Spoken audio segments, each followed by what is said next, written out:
نبی کریم صلی اللہ علیہ وسلم کو اللہ تعالیٰ نے خاتم النبیین بنا کر بھیجا ہے۔ اب آپ کے بعد کوئی نبی اور رسول نہیں آنے والا۔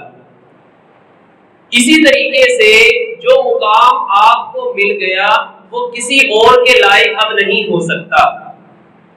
نبی کریم صلی اللہ علیہ وسلم کے صحابہ کرام کو بھی اب جو مقام مل گیا ہے آپ کی صحبت کا، آپ کے ساتھ کا، اب وہ آپ کے بعد آنے والے کسی شخص کو نہیں مل سکتا۔ لہذا علماء امت کا، ائمہ دین کا یہ متفقہ عقیدہ ہے کہ صحابہ کرام اس امت کے سب سے بہترین لوگ ہیں۔ لیکن یہاں پر یہ بات بھی ملحوظ رہے کہ یہ صحابہ کرام کے شرف اور منزلت کی وجہ کیا ہے؟ کیا وہ بہت زیادہ عبادت کرنے والے تھے؟ مطلب بہت زیادہ خرچ کرنے والے، تہجد گزار اور دیگر معاملات میں بڑے آگے تھے؟ کیا یہ وجہ ہے؟ محترم بھائیو، یہ باتیں بعد کی ہیں، لیکن اس سے بڑھ کر ان کا صرف حالت ایمان میں نبی علیہ السلام سے ملاقات کر لینا ان کو اس امت کے بہترین افراد کی فہرست میں شامل کرنے کے لیے کافی ہے۔ حافظ ابن حجر رحمہ اللہ اپنی کتاب نخبۃ الفکر میں ایک صحابی کی تعریف بیان کرتے ہیں کہ صحابی کہتے کس کو؟ فرماتے ہیں من لقی النبی صلی اللہ علیہ وسلم مؤمنا به ومات علی الاسلام، کہ جو شخص حالت ایمان میں نبی کریم سے ملا ہو اور حالت ایمان میں ہی اس کی وفات ہوئی، وہ شخص صحابی۔ اب اس میں چاہے اس صحابی کی عمر کم ہو یا زیادہ ہو، چاہے وہ بعد میں اسلام قبول کرنے والا ہو یا پہلے اسلام قبول کرنے والا ہو، تمام صحابہ اس سے مراد ہے۔ تو صرف نبی کریم صلی اللہ علیہ وسلم سے ملاقات ہو جانا یہ بہت بڑے شرف کی بات ہے حالت ایمان میں۔ آپ دیکھیں نا، شیخ سعدی رحمہ اللہ نے ایک مثال کے ذریعے بات کو سمجھایا۔ کہتے ہیں کہ اگر پھول باغ میں لگے ہوئے پھول ہیں، خوشبودار ہے، تو ان پھولوں کے ساتھ جو مٹی ہوتی ہے، جس مٹی میں وہ پھول اگتے ہیں، کچھ دیر بعد اس مٹی میں بھی خوشبو آنا شروع ہو جاتی ہے پھولوں کے ساتھ کی وجہ سے۔ تو نبی کریم صلی اللہ علیہ وسلم کا جن کو ساتھ ملا، جو اپنی آخری سانس تک یہ نبی کریم صلی اللہ علیہ وسلم کی اس دنیا سے تشریف لے جانے تک آپ کے ساتھ رہے، ان کا مقام اور مرتبہ کس قدر زیادہ ہوگا۔ آج سوشل میڈیا کا دور ہے، ہر شخص کے ہاتھ میں جو ہے وہ موبائل ہے، اور یوٹیوب کے اوپر مختلف خیالات لوگ پہنچاتے ہیں۔ دین کے حوالے سے بھی کوئی خیال نہیں کرتے کہ کیا یہ مسلمانوں کے متفقہ عقائد کے بعد کہہ لیں کہ اس کی حمایت میں ہے یا اس کے خلاف۔ بعض لوگ یہ کہتے ہیں کہ جی صحابہ کرام، ان کے بارے میں اگر کوئی بدزبانی کرے، ان کی کوئی تحقیر کرے یا کسی صحابی کو کوئی کافر بھی قرار دے دے، تو وہ شخص بھی دائرہ اسلام سے نہیں نکلتا۔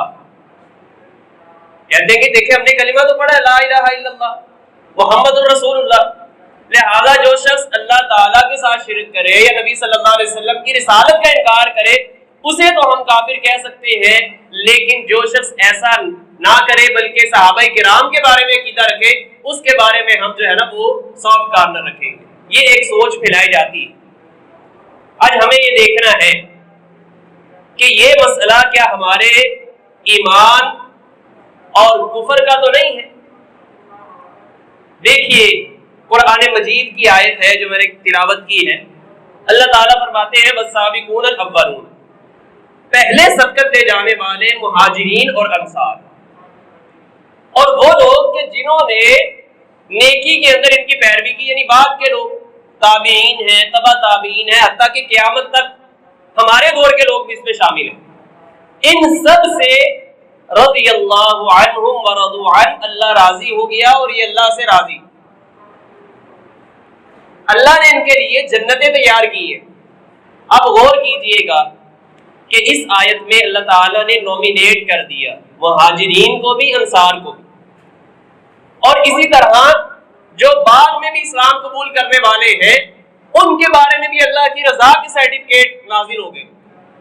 اب کسی شخص سے کوئی غلطی ہو گئی ہے تو اللہ تعالیٰ نے اس کو بھی درگزر کر دی ہے، اور میں یہ مثالیں آپ احباب کے سامنے رکھوں گا کہ کس طرح اللہ رب العالمین نے صحابہ کرام سے اگر بشری تقاضوں کے مطابق کوئی غلطی بھی ہو گئی ہے اس سے بھی کیسے اللہ تعالیٰ نے پھر درگزر کیا۔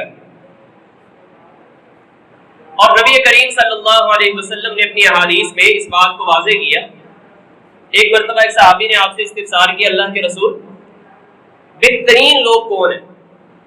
آپ نے فرمایا قرنی، میری صدی کے لوگ، میرے زمانے کے لوگ، پھر اس کے بعد ثم الذین یلونہم، پھر اس کے بعد وہ لوگ ہیں کہ جو اس کے بعد کے دور میں آئیں گے، اور پھر اس کے بعد میں آنے والے۔ تو اب وہ لوگ جو اس امت کے بہترین لوگ ہیں ان کے بارے میں سب و شتم پر مبنی کوئی الفاظ کہنا یہ قرآن مجید کی آیات کا صریحاً انکار ہے۔ اللہ کہتا ہے کہ اللہ ان سے راضی، لیکن معاشرے کے اندر کوئی کالا دل رکھنے والا شخص یہ کہے نہیں جی اللہ ان سے راضی نہیں ہے، فلاں فلاں جو صحابی ہیں انہوں نے یہ کام کیے تھے، اور ان کے نقائص کو بیان کرنا یہ کبھی بھی ہمارا طریقہ کار اہل سنت کا نہیں رہا۔ نبی کریم صلی اللہ علیہ وسلم نے مزید بات کو واضح کیا ہے۔ آپ نے فرمایا کہ لا تسبوا اصحابی، لوگوں میرے صحابہ کو برا مت کہو، فوالذی نفسی بیدی، قسم اس ذات کی جس کے ہاتھ میں میری جان ہے، لو ان احدکم انفق مثل احد ذهبا، اگر تم میں سے کوئی شخص احد پہاڑ کے برابر بھی سونا خرچ کرے۔ ہم میں سے کیا کوئی شخص اس کی طاقت رکھتا ہے؟ یقیناً نہیں رکھتا، لیکن اگر ایسا کر بھی لے، کوئی بڑا ہمت کرے اور اللہ کے راستے میں اتنا خرچ کرے، آپ نے فرمایا پھر بھی وہ میرے صحابی کے اللہ کے راستے میں خرچ کیے ہوئے ایک مد یا آدھا مد کے برابر اس اجر کو بھی نہیں پہنچ سکتا۔ تو یہ صحابہ کرام کی فضیلت، ایک ہاتھ کے اندر یہ مد آ جاتا۔ تو اس لیے ہمیں ان صحابہ کرام کے بارے میں ان ذمہ داریوں کی پہچان ہونی چاہیے جو ایک مسلمان ہونے کے ناطے ہم پر عائد ہوتی ہے۔ دیکھیے صحابہ کرام کا ایک بہت بڑا ہم پر احسان کیا ہے۔ ہمیں کیسے پتا چلے گا کہ اللہ تعالیٰ نے جو قرآن مجید نازل کیا ہے آج ہمارے پاس موجود ہے؟ یہ قرآن وہی قرآن ہے کہ جو نبی کریم صلی اللہ علیہ وسلم پر نازل ہوا تھا۔ ہمارے پاس کیا دلیل ہے؟ ہم نے ڈائریکٹ نبی صلی اللہ علیہ وسلم کو تو نہیں دیکھا نا، تو یہ قرآن کس کے ذریعے سے پہنچا؟ صحابہ کرام نے آگے پہنچایا۔ اسی طریقے سے اگر ہم سنت رسول کی بات کریں، نبی کریم کی سیرت کی بات کریں، تو وہ سیرت ہم تک کیسے پہنچی؟ کیا فرشتوں نے آ کر بتایا؟ بلکہ نہیں، واضح طور پر صحابہ کرام آپ کے ایک ایک عمل کو، آپ کی ایک ایک بات کو نوٹ کرتے رہے، ذہن نشین کرتے رہے، کچھ لکھتے رہے، اور انہوں نے اس طرح اس کو آگے پہنچایا۔ اب ہوتا کیا ہے کہ معاشرے کے اندر اور بالخصوص یہ سوشل میڈیا کے اوپر یہ جو تحریک چلتی ہے کہ صحابہ کرام کے عیوب اور نقائص کو لوگوں کے سامنے عیاں کرنے کی کوشش، اس میں بہت زیادہ ہمیں جھوٹ کی ہوتی ہے۔ اس کا مقصد یہ ہوتا ہے کہ تاکہ یہ جو اسلام کی مضبوط عمارت ہے اس کے اندر شکوک و شبہات پیدا کیے جائیں۔ جب آپ صحابہ کرام کی شخصیات کے اوپر ہی انگلی اٹھائیں گے تو یہ انگلی کس پر اٹھے گی؟ در حقیقت نبی کریم صلی اللہ علیہ وسلم کی ذات پر اٹھے گی۔ کیوں جی؟ کہتے ہیں نا کہ انسان اپنے دوستوں سے پہچانا جاتا ہے، تو اگر انسان کے دوست برے ہوں گے تو کیا سمجھا جائے گا کہ وہ انسان خود برا ہے، اور اگر دوست اچھے ہیں تو سمجھا جائے گا کہ وہ خود بھی اچھا ہے۔ تو نبی کریم صلی اللہ علیہ وسلم کے صحابہ کرام کہ جن کے بارے میں آپ نے فرمایا النجوم امانۃ للسماء فاذا ذهبت النجوم اتى السماء بما توعد، یہ جو ستارے ہیں نا یہ آسمان کے لیے باعث امن ہے. کیا مطلب ہے کہ جب آسمان پر یہ ستارے ٹوٹ پھوٹ کا شکار ہوں گے تو پھر قیامت آ جائے گی, پھر یہ سارا نظام درم برم ہو جائے گا. اسی طرح آپ نے فرمایا کہ میں بھی اپنے صحابہ کے لیے امن کا باعث ہوں. جب میں اس دنیا سے چلا جاؤں گا تو میرے صحابہ کرام ان کی زندگیوں میں بھی فتنے آئیں گے. اور ایسا ہوا. آپ دیکھ لیجئے کہ آپ کے بعد یہ ابھی پیچھے 18 ذی الحجہ گزری ہے, حضرت عثمان رضی اللہ تعالیٰ عنہ کا یوم شہادت, اور نبی کریم صلی اللہ علیہ وسلم نے باقاعدہ نصیحت کی کہ عثمان, اللہ تعالیٰ جو آپ کو قمیص پہنائیں گے خلافت کی, آپ نے اسے اتارنا نہیں. اور ان کے خلاف وہی سوچ رکھنے والے لوگ جو آج ہمارے معاشرے کے اندر بھی ہمیں نظر آتے ہیں کہ جی یہ عیب ان کے اندر ہے, اور ان عیوب کی بنیاد پر ان کے خلاف خروج کیا گیا اور ان کو مظلومانہ طریقے سے شہید کر دیا. تاریخ اسلام کا بہت بڑا ثانیہ ہے. لیکن بدقسمتی سے کہنے والے کی یہ بات سچ ثابت ہوتی ہے کہ ہم اپنی تاریخ سے بہت کچھ ہمیں سیکھنا چاہیے. تاریخ ہمیں بہت کچھ سکھاتی ہے, لیکن تاریخ ہمیں یہ بھی سکھاتی ہے کہ ہم اپنی تاریخ سے کچھ نہیں سیکھتے. تو یہ آپ نے فرمایا. اسی طریقے سے صحابہ کرام کو آپ نے امت کے لیے باعث خیر و برکت قرار دیا ہے. قرآن مجید کی ایک اور آیت بھی ہمارے سامنے ہونی چاہیے کہ کس قدر مشکل حالات میں صحابہ کرام نے اس دین کو منتقل کیا. وگرنہ صحیح بات ہے کہ اگر اللہ کی توفیق سے آج ہم مسلمان ہیں تو ہم یہ کہہ سکتے ہیں کہ یہ صحابہ کرام کی محنتوں کا نتیجہ ہے کہ جنہوں نے کریا کریا بستی بستی نگر نگر قرآن اور نبی کریم صلی اللہ علیہ وسلم کا فرمان پہنچانے میں کردار ادا کیا. اور اگر اس بنیاد کو ہی ڈال دیا جائے تو پھر نہ قرآن محفوظ رہتا ہے نہ سنت محفوظ رہتی ہے. اللہ تعالیٰ نے قرآن مجید میں ایک واقعے کا ذکر کیا, اور وہ واقعہ کیا ہے کہ لَقَدْ تَابَ اللَّهُ عَلَى النَّبِيِّ وَالْمُهَاجِرِينَ وَالْأَنصَارِ الَّذِينَ اتَّبَعُوهُ فِي سَاعَةِ الْعُسْرَةِ. غزوہ تبوک کا بیان ہے. اللہ نے فرمایا کہ اللہ تعالیٰ نے نبی کریم, مہاجرین اور انصار کی طرف توجہ کی جب انہوں نے, ان صحابہ نے نبی کریم کی پیروی کی مشکل گھڑی میں. اور یہ مشکل گھڑی غزوہ تبوک تھی کہ سردی کا موسم ہے, کھانے پینے کے لیے کچھ نہیں ہے, سواریاں بہت کم ہیں, اور ملک شام کی طرف جنگ کے لیے سفر کرنا ہے. نبی کریم صلی اللہ علیہ وسلم کے صحابہ کرام اس سفر پر روانہ ہوتے ہیں. حضرت عمر کا فرمان یہ ہے کہ کھانے پینے کی اس قدر قلت تھی کہ پینے کے لیے پانی میسر نہیں تھا, حتیٰ کہ اونٹ کو ذبح کیا جاتا. وہی اونٹ جو سواری کے لیے لے جا رہے تھے, ضرورت پڑنے پر اونٹ کو ذبح کیا جاتا اور اس کی اوجڑی اور گوبر کو نچوڑ کر اس میں سے اپنی جان بچانے کے لیے پانی نچوڑا جاتا اور اس کو پی کر اپنے سفر کو جاری رکھا جاتا.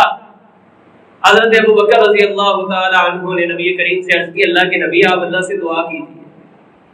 آپ صلی اللہ علیہ وسلم نے دعا کی, اللہ تعالیٰ نے بارش نازل فرما دی. صحابہ کرام نے اپنے برتن بھر لیے.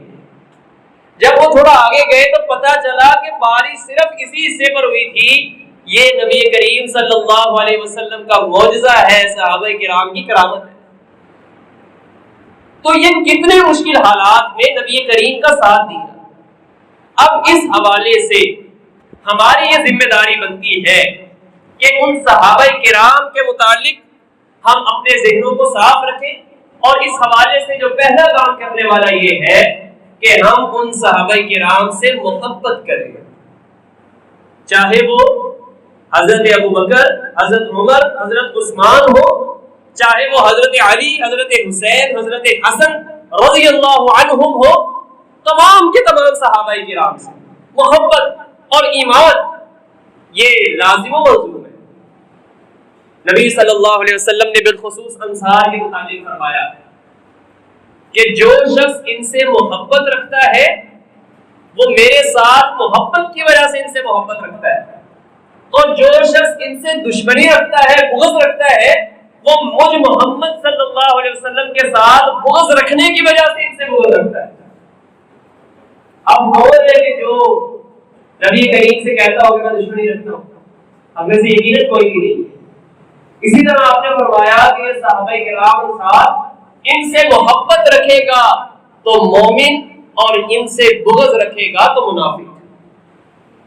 آج یہ حدیث ہمیں یاد ہے، حضرت علی رضی اللہ تعالیٰ عنہ کے متعلق نبی صلی اللہ علیہ وسلم کا ارشاد ہے، حسن درجے کی حدیث ہے کہ جس کا میں مولا ہوں اس کے علی بھی مولا۔ اسی طریقے سے دوسری طرف ہمیں یہ احادیث بھی یاد ہونی چاہیے جو مجموعی طور پر صحابہ کرام کے متعلق آپ نے ارشاد فرمائی۔